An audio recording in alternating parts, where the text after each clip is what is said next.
오늘 주님은 말씀을 통해서 우리에게 십자가의 길을 간다는 것이 무엇인지, 십자가의 길을 선다는 것은 무엇을 의미하는 것인지에 대한 큰 도전을 주고 계십니다.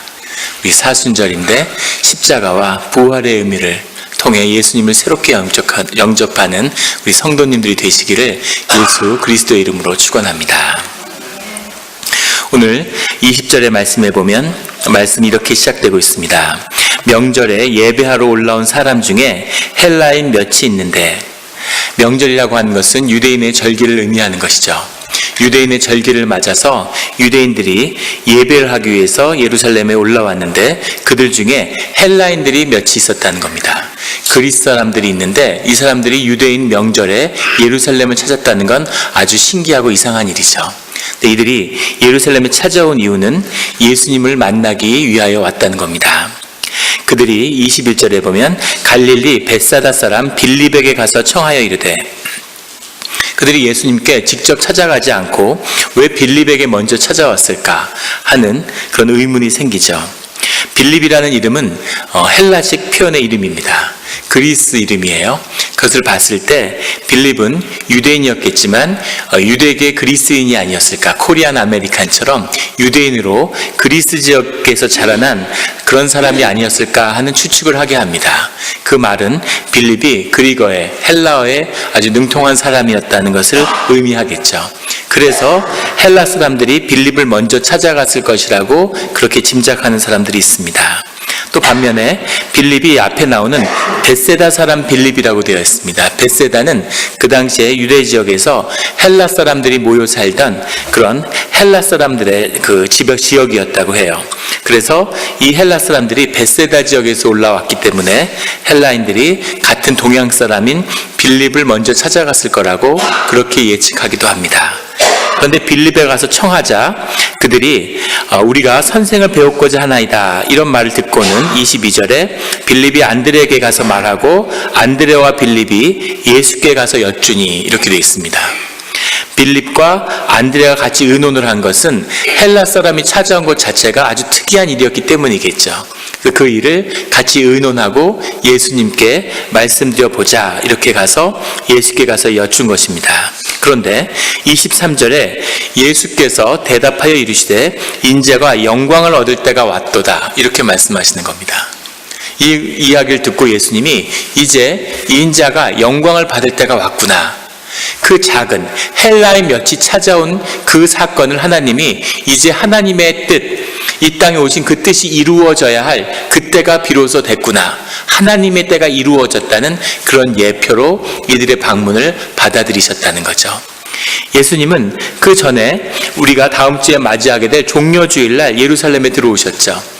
그러자 12장 13절에 종려나무 가지를 가지고 마주로 나가 외치되 호산나 찬송하리로다, 주의 이름으로 오시는 이 곧 이스라엘의 왕이시여 하더라. 사람들이 종려나무 가지를 흔들면서 예루살렘의 왕이 입성을 하신다고 호산나, 호산나를 외치면서 열광하는, 그것을 들고 또 반응하지 않으셨던 주님이 헬라 사람 몇이 찾아 예수님을 찾아온 사건을 두고 이것이 인자가 영광을 얻을 때가 왔구나, 그 때가 왔다고 그렇게 말씀하셨다는 겁니다. 하늘의 일이 전 열방에 하나님의 구원의 복음을 증거해야 되는 그때가 비로소 이때가 됐구나, 그때가 이르렀구나 하고 하늘의 뜻을 하나님이 분별하셨다는 거죠.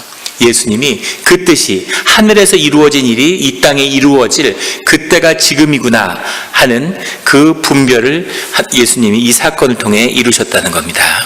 그리고 24절에 이렇게 말씀하시죠. 내가 진실로 진실로 너희에게 이르노니 한 알의 밀이 땅에 떨어져 죽지 아니하면 한 알 그대로 있고 죽으면 많은 열매를 맺느니라. 이 말씀은 32절에 내가 땅에서 들리면 모든 사람을 내게 이끌겠노라 하시는 그 말씀처럼 이제 내가 죽음으로, 십자가의 죽음으로 세상을 구원하는, 많은 사람을 하나님께 인도하여 내는 그 일을 이루겠다고 하는 그 말씀을 우리에게 주신 것입니다. 근데 그것은 예수님만이 이루시는 일이 아니라 예수님이 이 땅 가운데서 우리와 함께 이루어 가실 그 놀라운 구원의 역사의 시작이라는 것을 말씀하고 계시는 거죠. 죽어야지만이, 그 밀알이 떨어져서 땅으로 떨어져서 땅에서 죽어야지만이 그 안에 새로운 생명의 역사가, 수많은 열매의 역사가 시작된다고 하는 거죠. 25절에 자기의 생명을 사랑하는 자는 잃어버릴 것이요 이 세상에서 자기의 생명을 미워하는 자는 영생토록 보존하리라. 이렇게 주님이 말씀하셨습니다. 생명이라고 하는, 푸시케라는 말은 영도 되고 생명도 되지만 내가 내 삶에 나라고 생각하는 모든 것을 지칭하는 것이죠. 그것을 귀하게 여기는 자, 내 생명을 높이는 자, 내 생명을 귀하게 꾸미는 자는 그 모든 것을 결국 잃어버릴 거라고 주님이 말씀하시는 겁니다. 그런데 그것을 미워하는 자, 그것을 버리는 자는 영생하는 생명을 그 안에서 찾게 된다는 거죠. 주님께 나아가는 것, 주님을 영접하는 것, 영생으로 나아가는 것은 진짜 나입니다. 진짜 내 안에 있는 내 생명이죠. 내가 쌓아 올린, 내가 쓴 가면, 내가 꾸민 내 자아, 거짓된 겉사람, 이것은 잃어버리고 떠내려가는 것이지 결코 주님 앞에 설 수 없는 것임을 예수님이 말씀하시는 겁니다. 한국에서 만나게 됐던 한 집사님이 계신데 교회 열심히 나오면서 신앙생활을 하셨습니다. 그런데 그 남편 되는 분은 신앙생활을 하시지 못하는 거예요. 많은 교회의 가정들이 그렇죠. 남편 되는 분이 교회에 못 나오는데 그분이 아주 사회적으로 명성이 있는 분이었어요.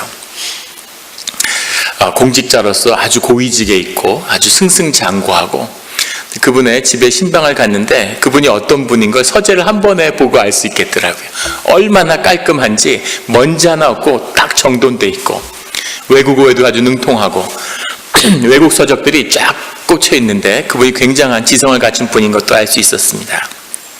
완벽주의자고, 옷차림을 봐도 뭐 정말 신사처럼 옷을 입고 뭐 하나 흠잡을 데 없는, 구두에도 뭐 먼지 하나 없는 그렇게 깔끔한 분인 거죠. 완벽하게 자신을 가꾸는, 뭐 하나 흠이 없는 그런 분으로 평생 존경을 받고 사신 거죠. 이분이 80이 넘어서 어느 날 집에 가시다가 작지만 큰 사건을 경험하게 됐는데, 그건 갑자기 당신의 집 주소가 떠오르지 않으시더라는 거예요. 평생을 다닌 집인데 아파트 초입에 앉아서 집에 주소가 몇 동 몇 호인지가 기억이 나지 않는 거죠. 아무리 기억하려고 해도 기억이 나지 않으니까 거기에 멍하니 충격을 받고 앉아 계신 겁니다. 그러니까 지나가던 순경이 이분을 붙잡고 어르신 왜 그러시냐고 당신 상황을 설명하니까 이제 파출소로 모시고 가서 거기서 이름과 이걸 역으로 추적해서 주소를 알아내서 집까지 모셔다 드린 거죠. 그 다음에 병원을 갔는데 이제 노인성 치매, 자연스러운 노인성 치매의 시작이라고 의사가 이야기해 주는 겁니다. 아무 문제 없고 누구한테나 일어날 수 있는 일이고 자연스러운 거라고, 심지어 40대 50대에도 경험할 수 있다는 겁니다. 그래서 뭐가 문제냐고 그분이 아주 웃으시면서 의사 선생님이 쪽지에다가 아이들, 자녀들 주 이름하고 전화번호, 집 주소 이런 걸 크게 써가지고 그 다음에 주머니에 넣고 다니거나 아니면 그걸 카피를 해서 이렇게 목걸이처럼 만들어서 목에 걸고 다니시라고, 그리고 가끔 시간 날 때마다 한 번씩 보고 그럼 안 잊어버리니까 그렇게 하시면 된다고 그렇게 얘기해 주시는 거였어요. 근데 이분이 그 충격에 새어나지 못하고 몸져 누웠고 그 다음에 몇 주 있다가 돌아가셨습니다. 일어나지 못하는 거예요. 병원에 갔는데 무슨 일이냐 도대체 물어봐도 아무 일도 아닌데 그걸 너무 충격으로 받아들이신다는 거죠. 내 삶을 완벽하게 컨트롤했는데 내가 집 주소도 기억하지 못한다는 걸 받아들일 수가 없는 거죠. 문제는 이분이 자신의 정신을, 자신을 통제하던 그 자아를 놓아버리니까 그 다음부터 진짜 자기, 내가 누르고 외면해왔던 무의식 속에 있는 진짜 자기가 나오는 거죠. 근데 그 모습이 결코 아름답지 않았던 겁니다. 사람들이 충격을 받고 평생 입에도 올리지 않을 것 같았던 그런 육두문자가 입에서 나오고 신경질을 내고 막 화를 내고, 누구나 내면에 천사와 짐승을 가지고 있죠. 그 짐승을 천사로 다스리는 그 삶을 살아내야 되는데 그 짐승을 십자가에 못 박고 자기의 내면의 영을 성장시키는 그 삶을 살아가야 되는데 단 한 번도 진실하게 십자가 앞에 서보지 못한 그 삶의 끝이 무엇인지를 보았습니다.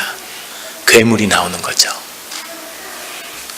병원에 간호사 분이 오셔서 혹시 귀신 들린 거 아닙니까 목사님? 그렇게 물어보더라고요.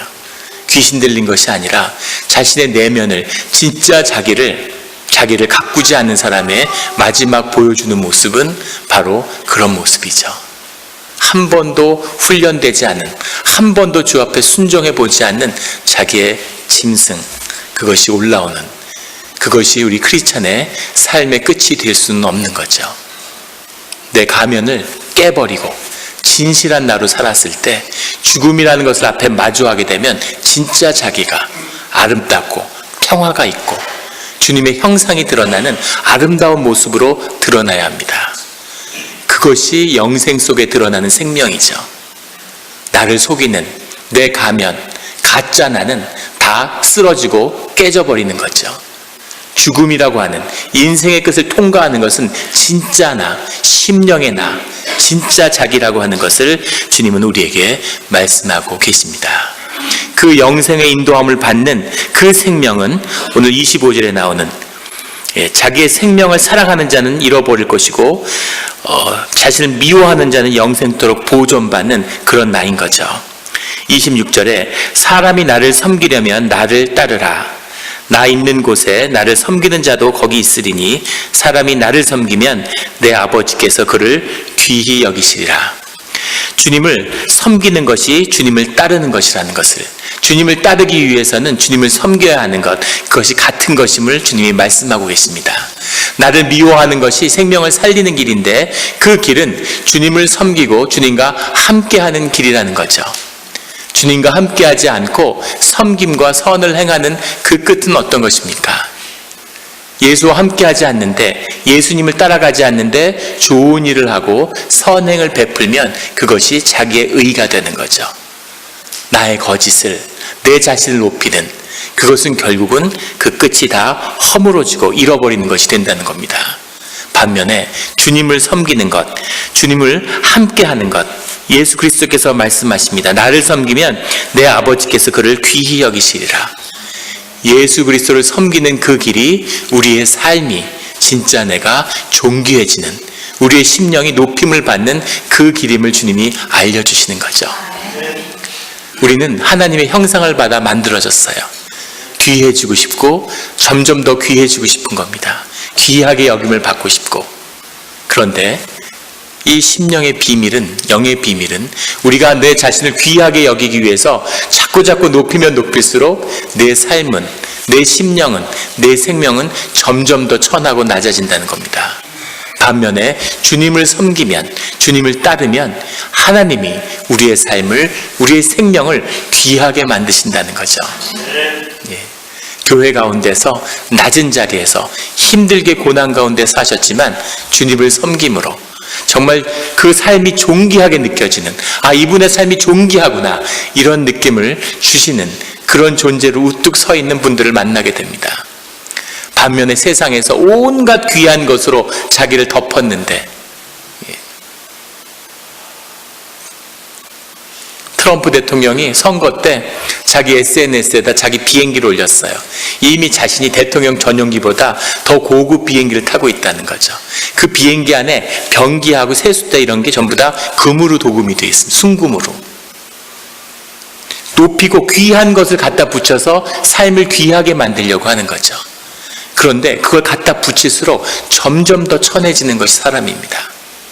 황금 변기에 황금 세숫대에 세수를 하면 할수록 점점 더 몰골이 추악해지는 거죠. 이것이 영의 비밀인 거죠. 낮은 자리에서 주님을 따라가는, 십자가의 길을 가는 그 고난 속의 길을 가면 갈수록 점점 더 영이 귀해지고 존귀해지는, 그 존재가 귀해지는 그 비밀이 십자가에 있음을 주님이 우리에게 말씀하고 있습니다. 그 길을 감으로 생명의 존귀함과 영생, 그 가운데 부활을 경험하는 우리 성도님들이 되시기를 예수 그리스도의 이름으로 축원합니다. 27절에 주님께서 지금 내 마음이 괴로우니 무슨 말을 하리요? 아버지여, 나를 구원하여 이때를 면하게 하여 주시옵소서. 주님이 그 심령 가운데 기도가 나오시는데 괴롭다고 말씀하시는 거예요. 그리고 이때를 면하게 해달라고 주님이 기도하고 계십니다.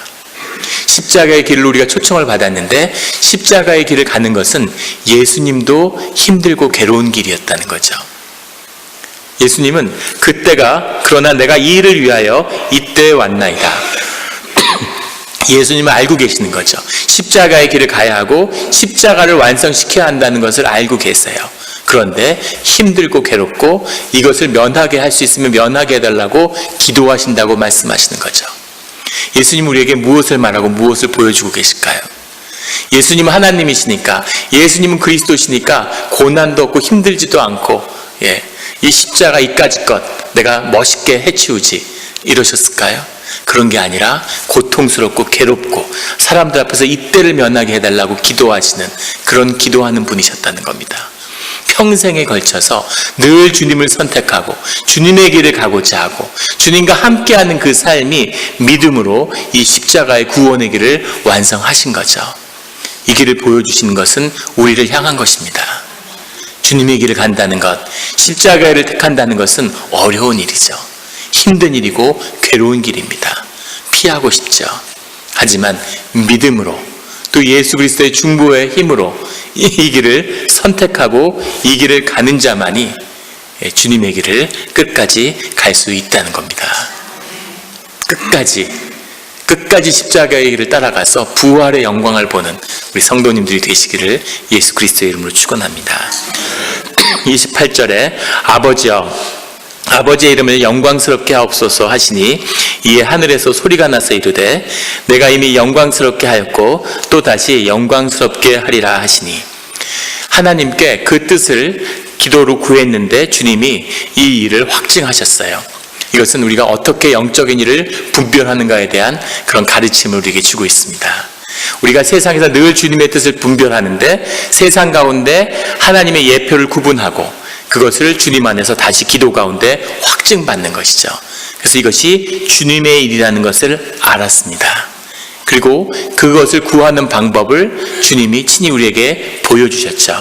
그것은 30절에 하시는 말씀처럼 이것은 나를 위한 것이 아니요 너희를 위한 것이다.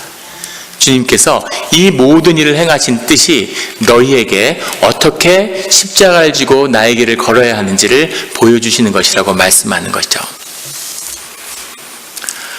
찰스 스터드라고 하는 그런 인물이 있습니다. 100여 년 전에 19세기에 영국에 살았던 사람이죠.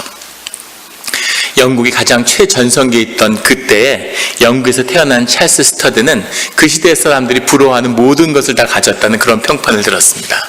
아버지는 귀족이고 그리고 억만장자였습니다. 그리고 찰스 스터드는 얼마나 잘생기고 인물이 좋고 운동도 잘하고 모든 걸 다 갖춘 거죠. 케임브리지 대학을 졸업하고 그리고 그 당시에 유행하던 영국의 크라켓, 그 야구처럼 하는 경기 있죠. 크라켓 선수였는데 얼마나 인기가 많은지 대스타인 거죠. 스포츠 스타인 겁니다. 그래서 기록에 보면 식사를 하러 가면 밥을 먹을 수 없었다 그래요. 사람들이 몰려들고 사인을 받으려고 그러고 막 같이 주변에 사람들이 운집해서 그런 최고의 인기 스타인 거죠. 찰스 스터드가 어느 날 무디를 만나서 전도를 받고 예수님을 영접하게 됩니다. 기독교의 가정에 자라서 기독교 교회 가운데 자랐지만 예수 그리스도를 깊이 영접을 못했던 거죠. 무디를 통해서 주님을 영접한 그런 찰스 스터드는 인생의 결단을 하게 되는데 오늘의 이 말씀처럼 자기의 생명을 미워하는 자기가 모두 가지고 있는 것을 버리고 선교의 길을 나서게 되는 거죠. 중국에서 18년, 인도에서 6년간의 선교 생활을 하게 됩니다. 그 중에 천식을 얻어서 굉장히 고통스러운 삶을 살았는데 계속 선교에 헌신하는 삶을 살았죠. 하나님이 스터드를 축복하셔서 그의 삶 가운데 많은 은혜로운 사건이 있었습니다. 그러니까 선교의 기간 중에 있을 때 아버지가 돌아가셨는데 그 시대에 3만 파운드가 넘는 지금으로는 상상할 수 없이 큰 돈을 유산으로 받았다고 합니다. 그러니까 그 돈을 한 푼도 남기지 않고 모두 세상에 흩어서 나눴어요. 선교에 흩었는데 그 돈이 주어지는 곳마다 그 유산이 전해지는 곳마다 큰 부흥이 있었습니다. 무디의 성경학교, 조지 뮬러의 고아원, 기도의 아버지라고 불리는, 그리고 중국 선교, 내지 선교의 유명한 이름을 남긴 허드슨 테일러, 이런 사람들이 다 스터디의 유산 가운데 이 일들을 성취할 수 있었다는 그런 평가를 받습니다. 재산을 나누는 곳마다 하나님의 역사가 컸던 거죠. 선교를 할 때 얻은 그 병으로 천식으로 고생하는데 너무 병세가 악화되니까 영국으로 돌아왔습니다. 영국에서 치료를 받고 있는데 자신이 느끼는 거죠. 남은 생명이 많지 않구나. 15년의 병치레 끝에서 죽음의 그림자가 가까이 와 있음을 느끼게 되는 거죠. 어느 날 차를 타고 가다가 창 밖에 비친 한 기독교 집회 광고를 보고 큰 도전을 받게 됩니다. 그 광고에는 어떤 캐치프레이즈가 써 있었냐면, 식인종이 선교사를 기다립니다 라는, 아프리카 선교를 초청하는 그런 문구였다고 그래요. 식인종이 선교사를 기다립니다. 재밌기도 하고 자극적이기도 하죠. 근데 알 수 없게 이 찰스 스터드는 그 말을 자신을 향한 하나님의 초청으로 받아들이게 된 거죠. 그 말이 자꾸 마음에 오고 기도를 할수록 점점 더 그 마음에 사로잡혀서 아프리카 선교를 가야 되겠다고 결심하게 되는 겁니다. 부인, 가족, 친구들 모든 사람이 다 말리는 거예요. 지금은 무리다. 그러자 찰스 스터드는 뭐라고 얘기했냐면, 나는 어차피 죽을 운명일 것 같은데 영국의 병원에 누워서 최후를 맞이할 수는 없다. 이 찰스 스터드를 평생 이끌었던 그 고백, 한 알의 밀이 땅에 떨어져 죽지 아니하면 한 알 그대로 있고 땅에 떨어져 죽으면 많은 열매를 맺느니라. 땅에 떨어져서 그 선교지의 그 땅에서 죽음으로 선교를 이루겠다고 그 고백을 하고 수단으로 떠났는데, 건강이 호전돼서 20년 동안 수단에서 사역을 하게 됩니다. 사역을 하는 동안에 그 부인에게 보낸 편지, 병치레를 위해서 병원에 있는 부인에게 보낸 편지에 그렇게 써 있어요. 써 있다고 합니다. 건강을 주지 못하는 의사에게 의지하지 말고 예수 그리스도를 새롭게 만나라는 그런 권면의 편지가 지금도 남아 있습니다. 이분이 선교 가운데, 이 찰스 스터드의 헌신 가운데 탄생한 웨기라고 하는 기독교 선교 단체에서 가장 영향력 있는 그런 단체 중에 하나죠.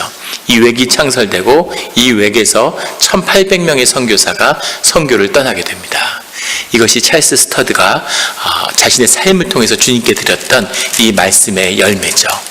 한 알이 그냥 있으면 썩어지지만, 죽고 말지만, 아무것도 없지만 땅에 떨어져서 죽으면, 그러면 수많은 열매를 맺게 된다는 거죠. 가정 가운데 아버지가 십자가를 지고 죽으면 그 자식들 가운데 큰 생명의 부활이 있는 겁니다. 부부가 있는데 남편이 부인 앞에서 죽으면, 자신의 자아와 에고를 십자가에 못 박아서 죽으면, 그러면 새로운 축복의 부부관계, 100배의 축복이 그 관계 속에 주님을 통해 주어지는 거죠. 내가 여기서 꺾이면, 여기서 죽이면 이제 평생 쥐어서 하는데 여기서 밀리면 끝이다. 그렇지 않다는 거죠. 주님의 이름으로 죽으면 반드시 부활이 있다는 겁니다. 교회에서 내가 한번 죽으면, 여기서 죽으면 교회에서 맨날 비주류로 살아야 되는데 맨날 눈치 보면서 천덕꾸러기로 살게 되지 않을까? 그렇지 않다는 거죠. 예수 그리스도 이름으로 죽으면 반드시 주님이 존귀하게 그 가운데 부활을 이루신다는 겁니다. 우리가 기억해야 할 것은 오늘 31절 말씀에, 이제 이 세상에 대한 심판이 이르렀으니 이 세상의 임금이 쫓겨나리라. 십자가의 역사는 나 자신을 향한 구원이지만 동시에 세상을 향한 준엄한 돌이킬 수 없는 심판이라는 점입니다. 세상의 권세받은 잡은 자들을, 공중의 권세 잡은 자들을 예수 그리스도가 십자가로 돌이킬 수 없는 심판을, 그 누구도 변명할 수 없는, 그 누구도 피해갈 수 없는 십자가의 심판이 예수 그리스도를 통해서 이 땅 가운데 이루어졌다는 것입니다. 그것을 통해서 우리가 주님의 은혜에 덧입어서 주님의 구원의 길로 들어갈 수 있다는 거죠. 33절에 이렇게 말씀하시면 자기가 어떠한 죽음으로 죽을 것을 보이심이러라. 예수님이 당신의 죽음을 통해서 우리에게 이루실 그 놀라운 구원의 일을 보이신다는 거죠. 놀라운 생명의 비밀을 선포하겠습니다. 여기에 계신 분은 다 죽습니다. 예수를 믿고 예수에게 헌신된 모든 자들이 다 죽었습니다. 더 놀라운 비밀은 예수를 모르고 예수를 외면한 자들도 다 죽었다는 겁니다. 사람은 다 죽죠. 그런데 어떠한 죽음을 보이시겠습니까? 더 살려고, 어떻게든 하루라도, 1시간이라고 더 살려고 발버둥치다가 잊혀져 버리는, 사라져 버리는 그런 죽음이 나를 기다리는지, 아니면 그 죽음을 통해서 한 알의 밀알이 썩어져서 수많은 열매를 맺는 그 죽음을 십자가 앞에서, 십자가를 통해서 세상에 보이려는지, 그 앞에 우리가 서 있는 거죠. 늘 예수 그리스도와 십자가를 선택함으로 수많은 생명의 열매를 유업으로 남기는 그런 우리 성도님들이 되시기를 예수 그리스도의 이름으로 축원합니다. 같이 기도드리시겠습니다.